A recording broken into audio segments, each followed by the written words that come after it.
Margaret Cooley. I'm the Executive Director of Woolman Hill, and I'd like to welcome all of you. It is wonderful to see all of you, your faces, and to feel your presence. On behalf of Woolman Hill and Beacon Hill Friends House, who are co-sponsoring this series, we're delighted that each of you are joining us. I'd also like to welcome especially Peter Blood, who has been a huge help to getting this series off the ground. It was his idea. And we're welcoming Colin Saxton as our guest presenter today from out in Oregon. And Julie Payton is eldering for Colin this evening. And we're welcoming Jan Hoffman as an elder for Peter and for all of us gathered today. So I want to welcome you if you're new to Woolman Hill or Beacon Hill Friends House, or if you're an old hat or somewhere in between, and welcome whatever language you use for God, Spirit, inner Christ, the light, whatever language you use for your connection to the Spirit, welcome. And wherever you are geographically, we welcome you. We welcome you, whatever your spiritual or emotional state is. And if you want to take a moment to take a deep breath and just settle in and arrive in this moment together with us and release whatever is preventing you from being fully present here. Welcome just to bring your full awareness, take stock of your body and enter into this adventure with us for the next hour and a half or so.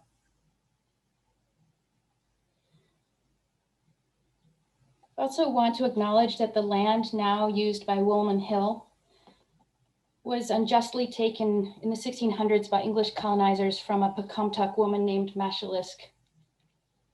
And that is true of most of the land in this region, and where many of you are has its own history of colonization and disruption to the native peoples.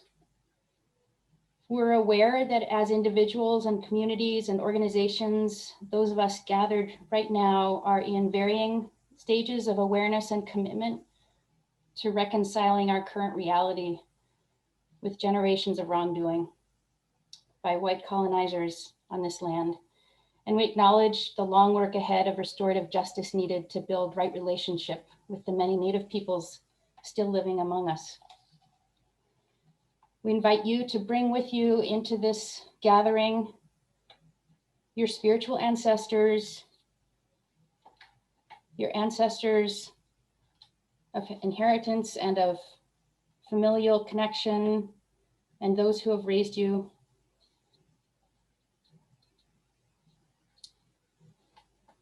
And those who will come through our Bible passage into the room with us, the virtual room. We'll start with a tech welcome from Jen. She can describe a little more of the logistics, technologically related, and then we'll have a bit of open worship. We'll have the guest presenter introduced by Peter and hear a little bit about Colin's relationship to the Bible and the reason he chose the passage for today. And we'll have the passage read, and then we'll have about 15 minutes for breakout groups. We'll have some open sharing as a full group after that. And then we'll close the formal section of our session. And those who wish to stay on for an informal question and answer period for about 15 minutes after that are welcome to do so. And we'll walk you through all of that as we go. So welcome. And Jen, you can take it away. My name is Jen Higgins-Newman, and I'm the program manager here at Beacon Hill Friends House. For those of you who are just joining for the first time this session, Beacon Hill Friends House is a Quaker Center for Learning and Action at a residential community of about 20 people who live according to Quaker values based in downtown Boston, Massachusetts. That is all I have. Again, welcome friends. We're so glad to have you on this walk with us. That's the talk welcome. I also want to mention that we now have live our winter 2021 series. So we will be extending this series. We have friends Andrew Wright, Katie Breslin, and Regina Renee Ward all lined up to speak January, February, and March. Okay, so we're going to move into some settling silence, and out of that silence, Peter is going to start the program.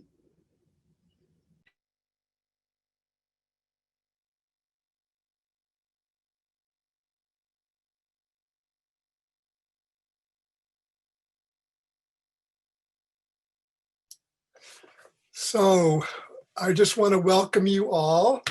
We're so glad you're here. You're welcome, whether you've been on a journey, you've had the Bible playing a role in your life for maybe 70 or more years, or whether this is the first Bible activity you've ever attended.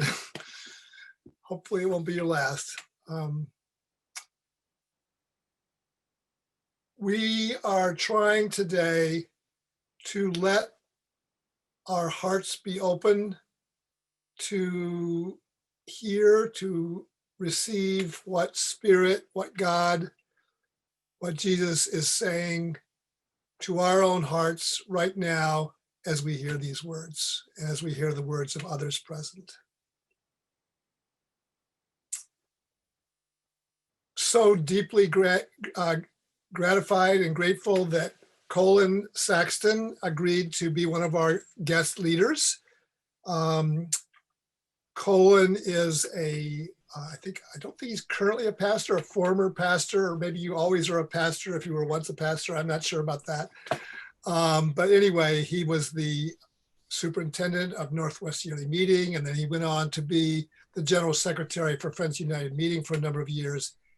He is working now for Everence living in Newberg, Oregon, and has new journeys coming ahead for him. So, Colin, why don't we just take a few minutes for you to tell us briefly. I suspect that the Bible has been part of your life for a while.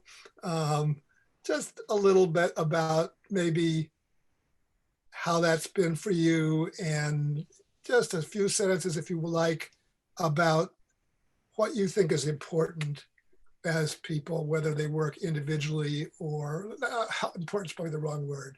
What seems to be helpful in your experience for reading and responding to these words that we've been given? Thank you, Peter, and thank you, friends. It's great to be with you this afternoon. Unlike maybe some of you, I didn't grow up in a Quaker home. I didn't grow up in any kind of spiritual home. I can't remember any moments in time when I prayed with my parents or read the Bible or sang spiritual songs.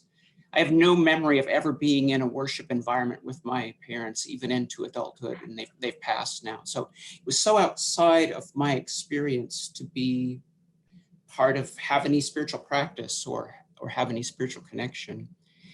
And then in college, my life was upended when I met Jesus on my college campus after a suicide attempt and after a drug overdose and after being pretty hopelessly depressed by the state of the world.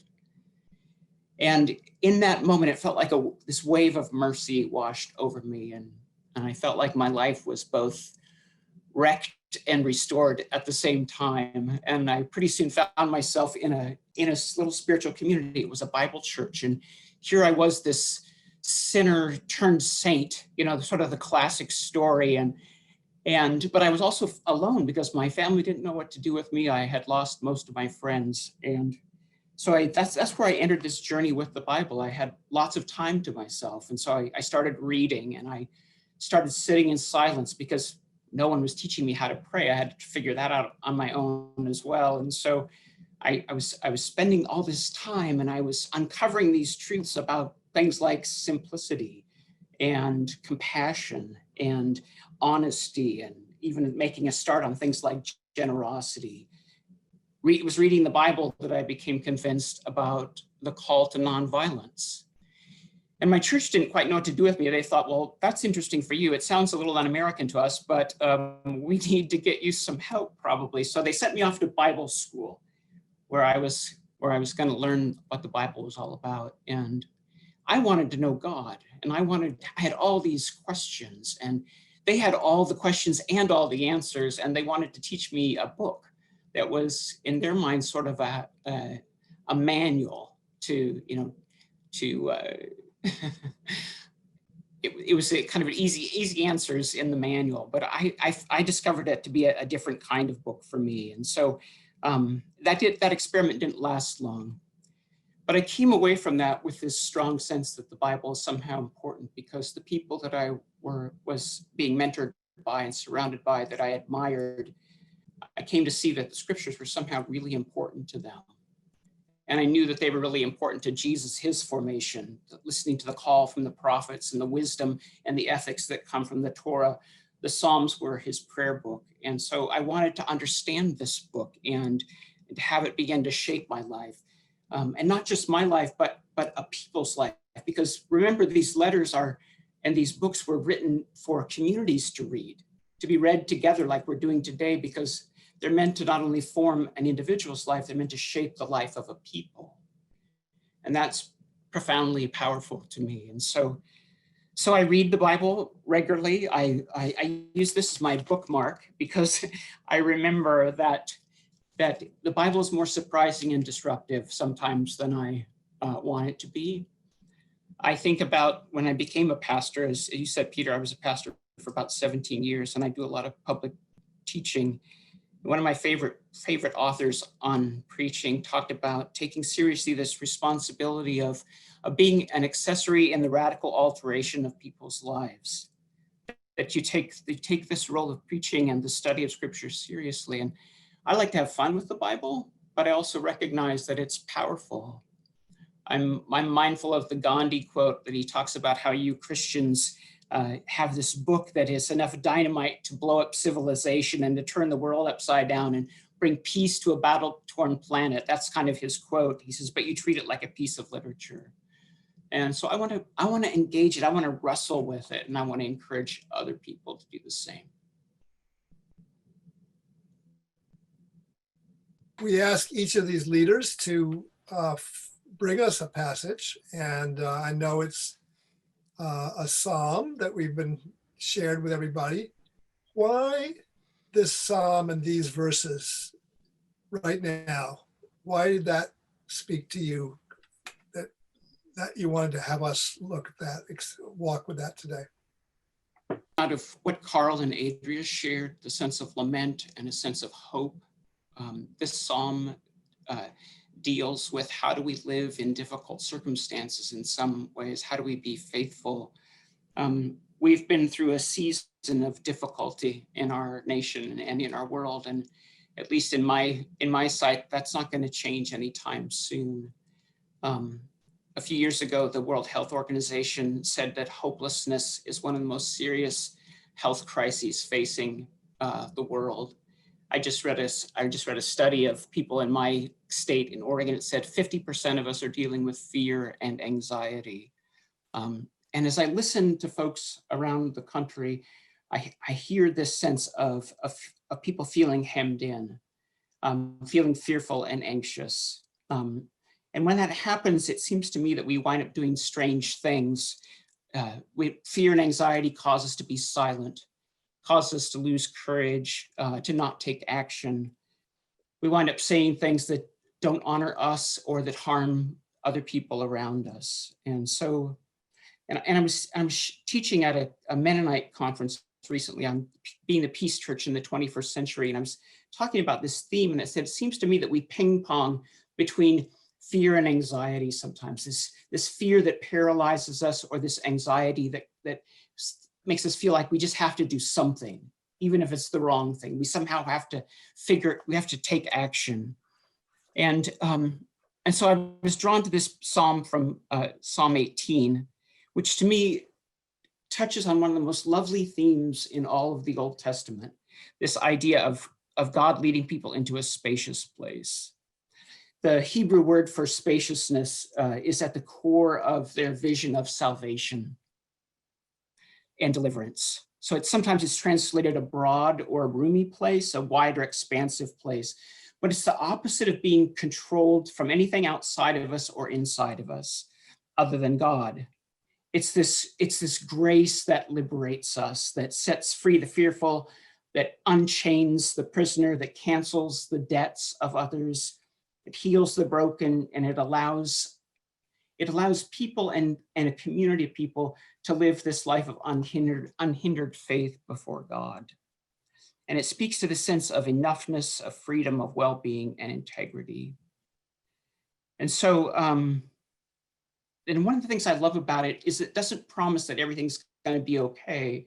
It simply promises that in the midst of difficulty, when we feel like this ocean of darkness is about to overwhelm us, that God opens up this place of this space of light that we are able to step into and gives us room to walk in and room to be faithful in. And so as when the text is read, you'll see in the first section that it speaks of this idea of being under distress and stricken with anxiety and overwhelmed. But then again, as this God, when we're mindful, when we're paying attention, there's this, maybe it's a third way, maybe it's something else that opens up for us. And we remember that there's this power and presence that at work in the world that is stronger than our enemy or stronger than our sense of danger. And so that's why this passage speaks so much to me, and trying to remember both personally and for us as people who desire to be light in the world. How do we live into that so that we might help others find that same experience? So I think it's time for us to hear these words that you've been talking about. Colin asked me to choose some people to read it. And at first it seemed like it was right to do 2, but it just came right to me to do 3. And there were some names that came to me. So we're going to hear first from Kathleen Wooten, and then from Jen Hogue, and finally from Mary Link. So let's hear these words with open hearts. I love you, Lord, my strength. The Lord is my rock, my fortress, and my deliverer. My God is my rock, in whom I take refuge, my shield and the horn of my salvation, my stronghold. I called to the Lord, who is worthy of praise, and I have been saved from my enemies. The cords of death entangled me. The torrents of destruction overwhelmed me. The cords of the grave coiled around me. The snares of death confronted me. In my distress, I called to the Lord. I cried to my God for help. From his temple, he heard my voice. My cry came before him into his ears. The earth trembled and quaked, and the foundations of the mountains shook. They trembled because he was angry. Smoke rose from his nostrils. Consuming fire came from his mouth. Burning coals blazed out of it. He parted the heavens and came down. Dark clouds were under his feet.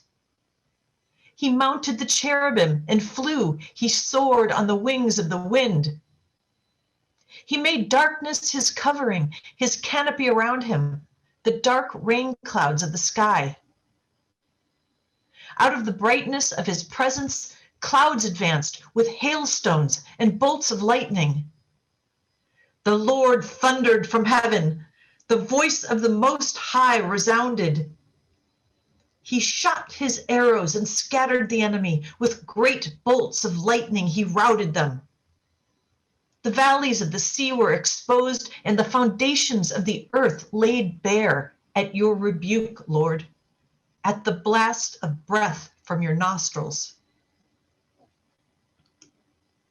He reached down from on high and took hold of me. He drew me out of deep waters. He rescued me from my powerful enemy, from my foes who were too strong for me. They confronted me in the day of my disaster, but the Lord was my support. He brought me out into a spacious place. He rescued me because he delighted in me.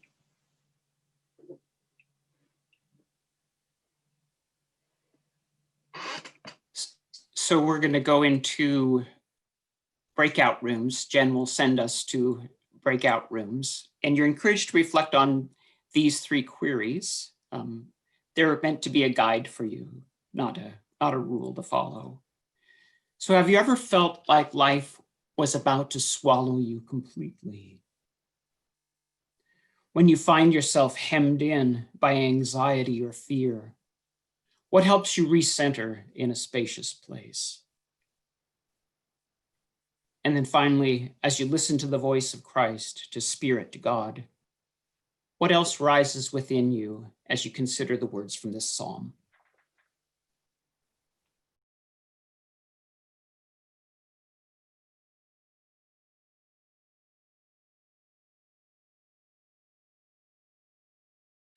So welcome back. We're going to have now about half an hour to having a conversation with each other.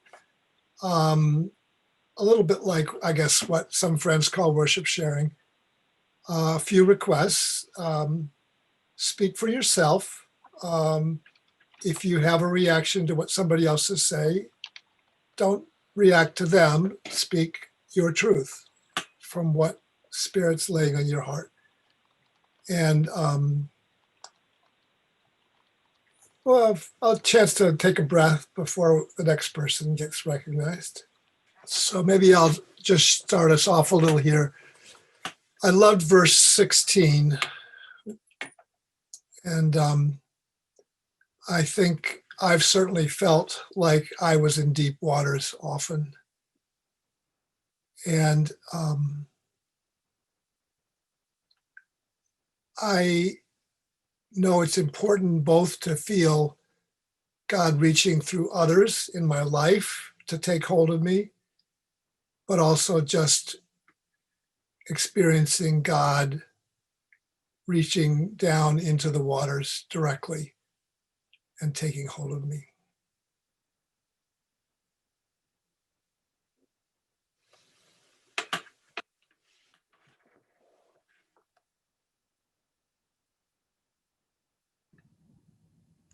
Jeff?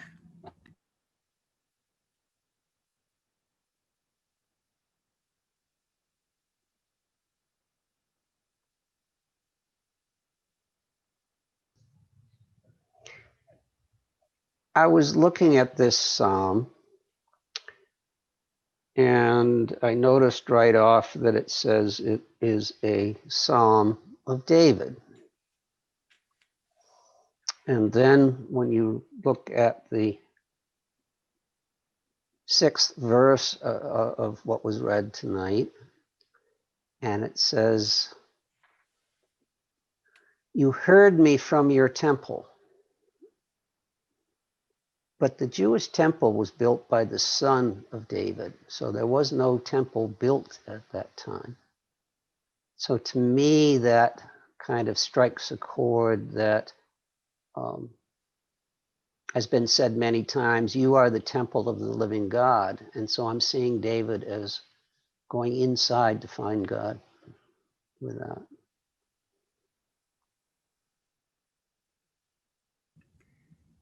Rua and Lewis? It's Rua. Although we are partners, but we don't always speak for one another. I was thinking about a number of years ago at New England Yearly Meeting Sessions, the theme was falling into the hands of the living God. That was a very bold idea that we explored, and reading this psalm and hearing it and thinking about how to have the courage to do that falling, to trust that when I call out that that the Spirit will be there, that if I take that plunge to fall, I can't do it unless I have faith, unless I'm ready and prepared to be enveloped by Spirit and know that that's going to happen. Tom Gates.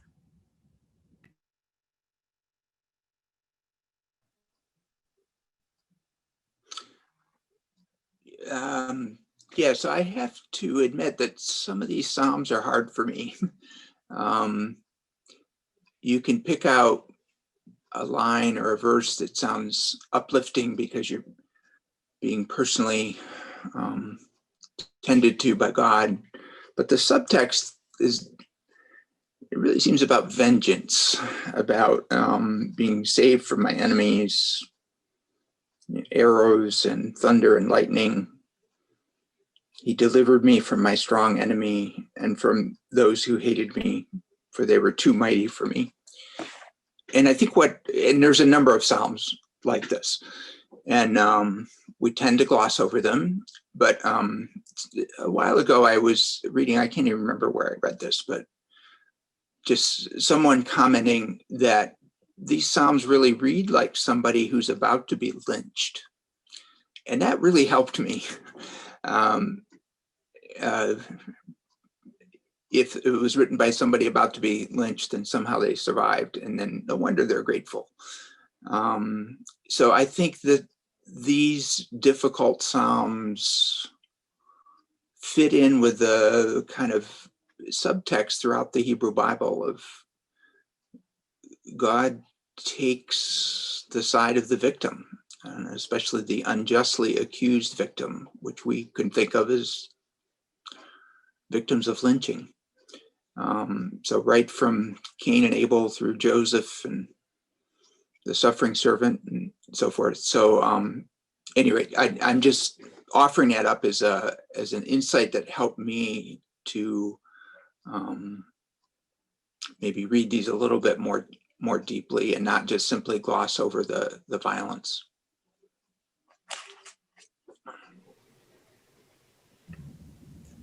David?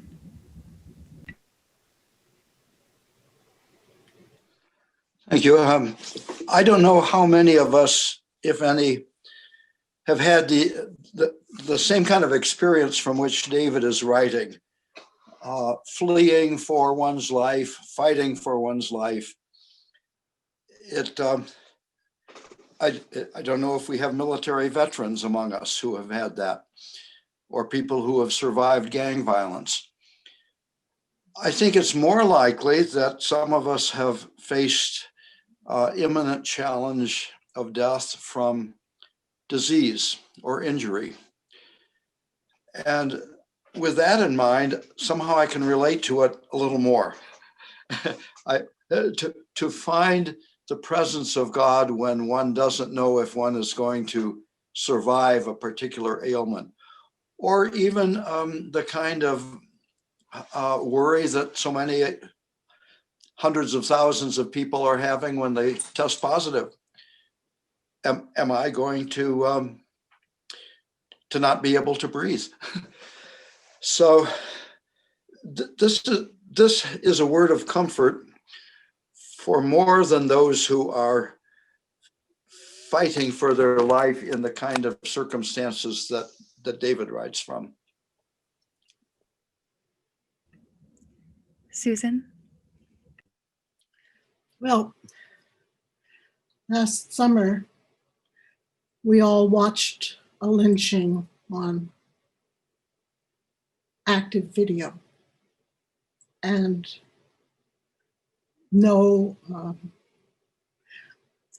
divine hand and no human hand reached out to take that knee off George Floyd's neck.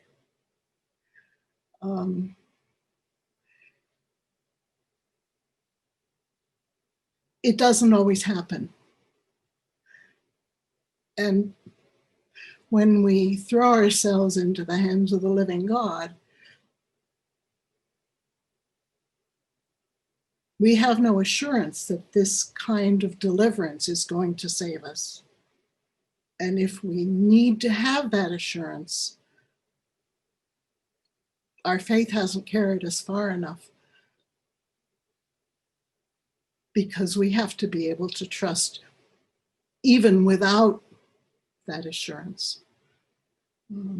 And I'm not saying that I can do it, but I've seen that there are people who can do it.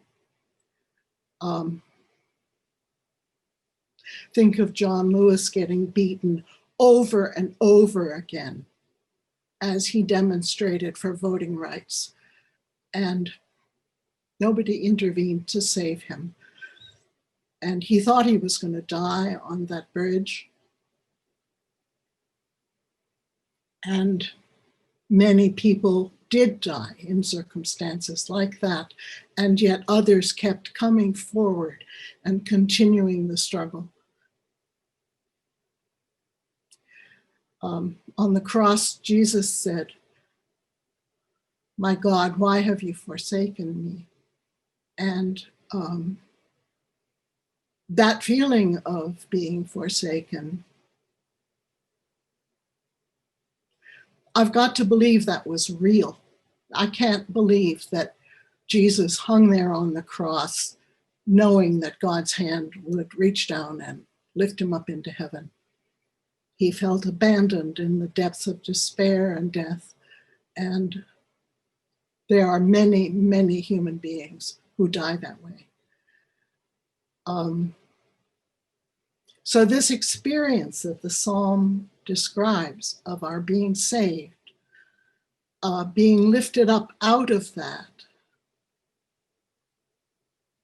I think we've all experienced that as well sometimes in our lives, that things turned out better than we hoped, that something wonderful happened.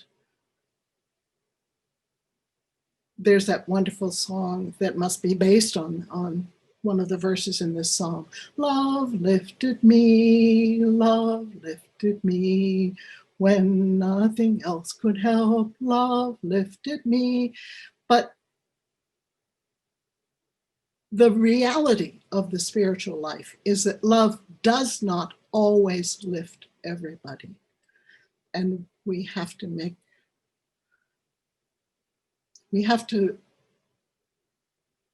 open our minds to that possibility. And for those heroes who are able to go forward anyway, I'm unworthy, but I can wish that I had that strength.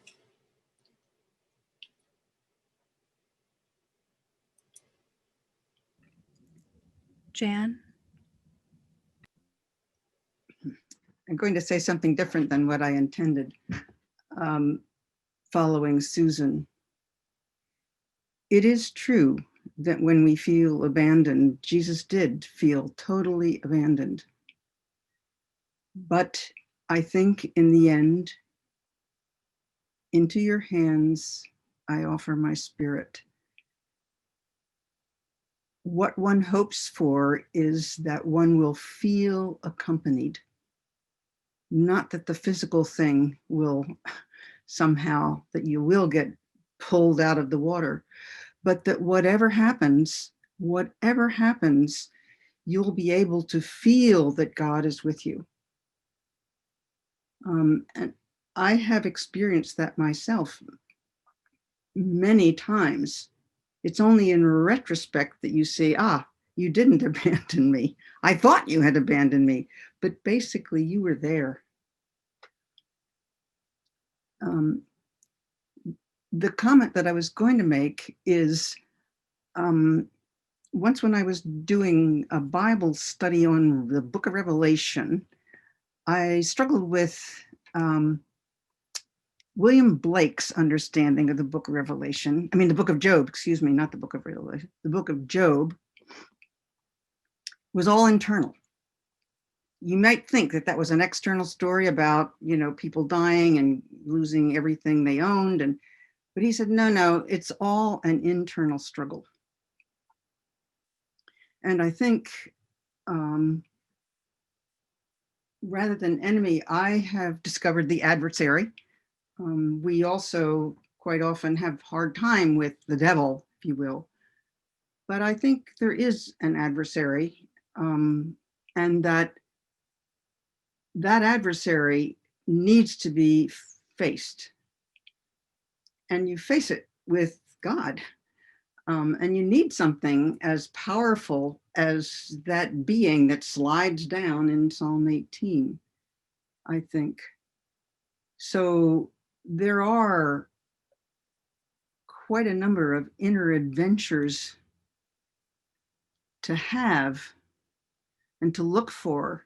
You're looking for, if it's the adversary, then you're looking straight in the eye at death and taking your life away. But if you can, by grace, open yourself to God, to some other force coming that will make you steadfast against that adversary, then it's just a gift of grace. So that all of this abandonment happens, but grace happens too.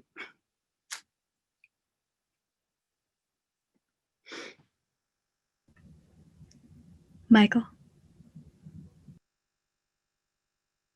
So the easy part for me in the psalm is the love, the sense of God as a strength and a fortress and a companion, because that is what God has been for me.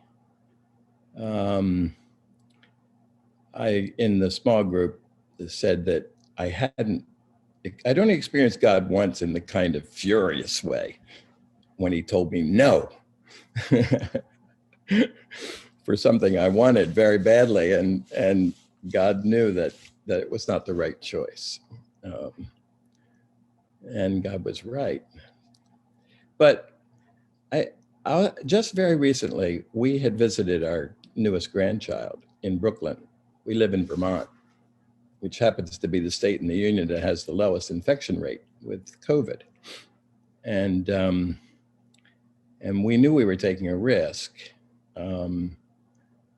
And sure enough, 10 days after having been at a grocery store, I started having some symptoms that I thought might be COVID. I don't think it is. It's now a couple days later. We got tested. I'll know probably tomorrow. But in the thought that it might be, I went to the place of having a conversation with my family, which, most of us know we might not even be able to do if we are in the hospital dying of COVID, but maybe on the phone, I don't know. Now, this was in my mind. I don't know what it would be in reality, but in my mind, I said to myself, I would say to you, I have known God. And for that, I have no regrets. So for me, that part of the psalm, I love you, you are my strength. I would also say joy. The joy that God gives is a spacious joy. It's the ability to see. It's a wake up. It's a being awake. It's beyond description. It's so filled with life. And if you've ever had it, being able to affirm that, to me, is just the pinnacle. And so, that's where I went when I first read the psalm after it was sent to us, in terms of the strength and the love. And then it was only a couple days ago that this fear on one hand, worry about COVID. By the way, the greatest fear with COVID for me in that moment was whether or not it would have been passed on if I had picked it up, if it would have been passed on to my son, to his wife, to their infant. Again, I don't think that is the case, thankfully. And yeah. And we have just a few minutes left here, and we want to get through as many as we can in this big session. There is also the longer conversation we'll have that won't be recorded. I'm going to call on RJ. Hi, Jen. Thank you. So many things can come to mind with this, and I just want to share two things briefly. One is that there are some, for those who are able to take this psalm on a little bit more of a literal level, who've sort of been pinned in this place. Just for all of us to consider that this sentiment in this context can be very real, and we may not really truly be aware of how deeply corrupt human beings can be, especially towards each other. But then also something I'd like to point out, which as I've grappled with this psalm, is the idea of the enemy. Often, this external or even internal foe, whether it's, the people coming at you with pitchforks and bonfires and lynching ropes, or if it's that internal, hook that pulls you into the direction of the Cheetos. and the whole spectrum in between these two scenarios, I think about it, if we're it's been suggested to love our enemies, even, just as much, if not more, than ourselves. And so I grapple with this is when you see pitchforks and bonfires and ropes coming at you, literally, not even figuratively, but literally, or in all the circumstances, how do you transform enemy? The idea of enemy, the experiential reality of enemy, the embodied sensory confrontation of enemy. How do you transform that? And so that the enemy is us, we are the enemy, we are each other. I'm not sure. These are just questions I haven't answered yet, but it's something I would love to inquire about more. I think it's something to consider is, what is this enemy? Thank you.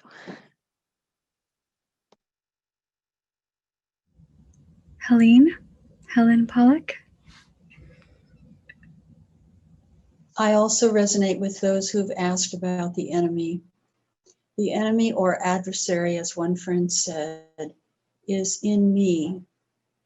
And I, for one, am grateful for the time that we're in, where the disparities in our country are becoming clearer and clearer, as Jesus said to those who have eyes to see.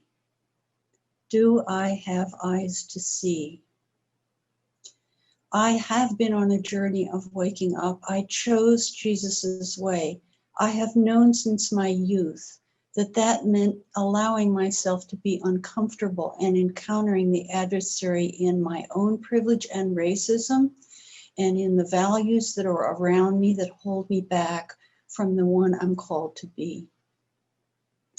In our city in Philadelphia, the American Bible Society invited pastors to get together last Lent and read the same passages, study them as pastors, and preach on the same passages in their churches. And they did. And the passages happened to be the ones that were the parables that were enacted in the musical Godspell. And a very strong church, the largest in the city, put on the production of Godspell, inviting all teens and young adults to interview, and having a member who had been on Broadway and directed the whole thing, and they made a wonderful presentation. as it was, the whole cast was African American or people of color. My Catholic friend and I went to it and we cried. When they got to the part where the song is, "Oh God, he's dying," the cast enacted that with a wail that was all too familiar to anyone who reads the signs of our time, even however superficially. And we both said that never in either of our home congregations had we heard a wail over the death of Jesus with such pain, pathos, and authenticity. And then if you know the play, it goes on to "Long live God." We celebrated that together ecumenically. I have decided to worship with African American Christians. And I was lucky enough to be invited to a prayer group of 5 women. We gather for prayer. And believe me, the disparities are very obvious. Every single one of them has family and close friends who have COVID. And I have distant relatives, distant friends, no close person affected. But the differences in how we experience the times we're in are instructive for me and take me off my high horse into this psalm and a desire to be with other Christians whose experience can teach me more about faithfulness. Let's take a moment to just hold those words together.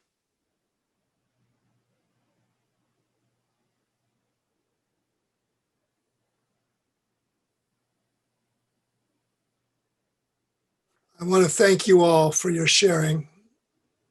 It's been very precious. I want to especially thank Colin for his generosity in spending time with us. To our elders, Julie and Jan, to our readers, Kathleen, Jen, and Mary, and especially to Woman Hill and to Beacon Hill in making this adventure possible.